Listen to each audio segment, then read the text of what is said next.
23 जून 2025 को मुख्यमंत्री डॉक्टर मोहन यादव ने सोमवार को नई दिल्ली में प्रधानमंत्री नरेंद्र मोदी से भेंट कर मध्य प्रदेश के महत्वपूर्ण विषयों पर चर्चा करने के बाद अपने वक्तव्य में कहा कि मोदी जी ने गुजरात में जिस प्रकार जल संरक्षण को लेकर कार्य किया था, जिसके आधार पर हमारे पुराने कुएं, बावड़ियों, नदी तटों का जीर्णोद्धार कर भूगर्भ जल भंडारण के विशेष काम किए हैं।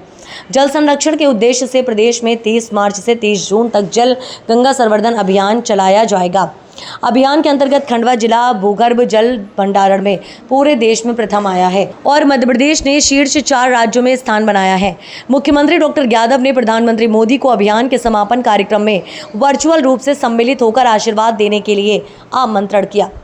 जिसे प्रधानमंत्री मोदी ने सहर्ष स्वीकार किया। मुख्यमंत्री डॉक्टर यादव ने प्रदेश में 4 स्तंभों, गरीब, युवा, अन्नदाता और नारी के विकास की दिशा में चलाए जा रहे विभिन्न कार्यक्रमों की जानकारी भी दी। मुख्यमंत्री डॉक्टर यादव ने बताया कि किसानों की आय बढ़ाने, खाद्य प्रसंस्करण इकाइयों को बढ़ावा देने और कृषि आधारित उद्योगों के नए अवसर सृजित करने के उद्देश्य से आगामी 12, 13 और 14 अक्टूबर को सीहोर जिले में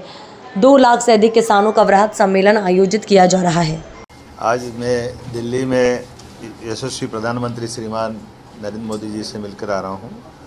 हमारा माननीय मोदी जी ने जिस प्रकार से जल संरक्षण को लेकर के गुजरात में काम किया था, जिसके आधार पर हमारे सारे पुराने कुएं, बावड़ी,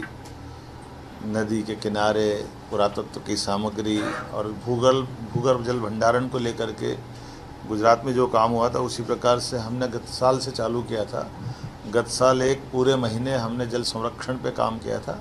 इस बार 3 महीने तक 30 मार्च से 30 जून तक का हमने एक अभियान चलाया हुआ है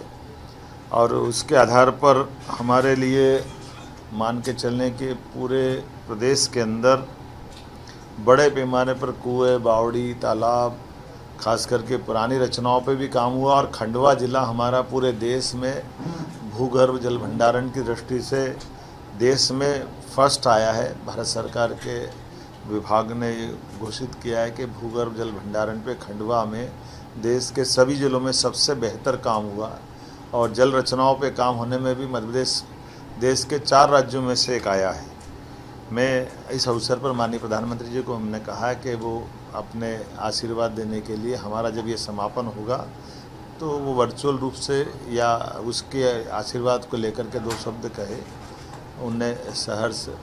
अभी हमारा आमंत्रण स्वीकार किया है। 12, 13, 14 अक्टूबर 2025 को यशस्वी प्रधानमंत्री के नेतृत्व में हमने जो उनकी 4 विशिष्ट श्रेणियां हैं,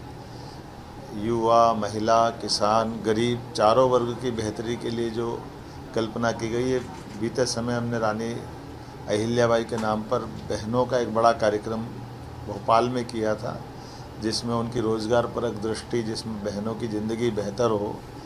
कई प्रकार से जीवन में रोज़गार के अवसर मिले और कुशल प्रशासिका की जो छवि अहिल्या माता की थी,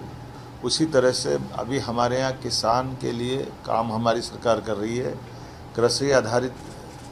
पूरी जीवन शैली, यद्यपि हमारा भौगोलिक दृष्टि से देश का दूसरा राज्य इतना बड़ा है, जहाँ हमारी ग्रामीण आबादी और एग्रीकल्चर ग्रोथ रेट पूरे देश में सर्वाधिक अगर कहीं है तो मध्य प्रदेश में है, जहाँ एक तरफ हमारा 55 लाख हेक्टेयर इरिगेटेड एरिया है, सिंचाई का रकबा है, दूसरा 24 घंटे बिजली की सरप्लस उपलब्धता है, सड़क की कनेक्टिविटी अच्छी बनी है। लेकिन खाद्य प्रसंस्करण इकाइयों को लेकर के हम इस पे और काम कर रहे हैं। और जैसे नदी जोड़ो अभियान पे हमने केन बेतवा नदी जोड़ो अभियान उत्तर प्रदेश के साथ, पार्वती काली सिंध चंबल योजना राजस्थान के साथ, अब तीसरा महाराष्ट्र के साथ ताप्ती नदी जोड़ो योजना मध्य प्रदेश, महाराष्ट्र और गुजरात के साथ हम इस पे काम कर रहे हैं। लेकिन आने वाले समय में कृषि आधारित उद्योग लगने के लिए कृषि की और उन्नत, किसानों की आय उन्नत से उन्नत होती जाए,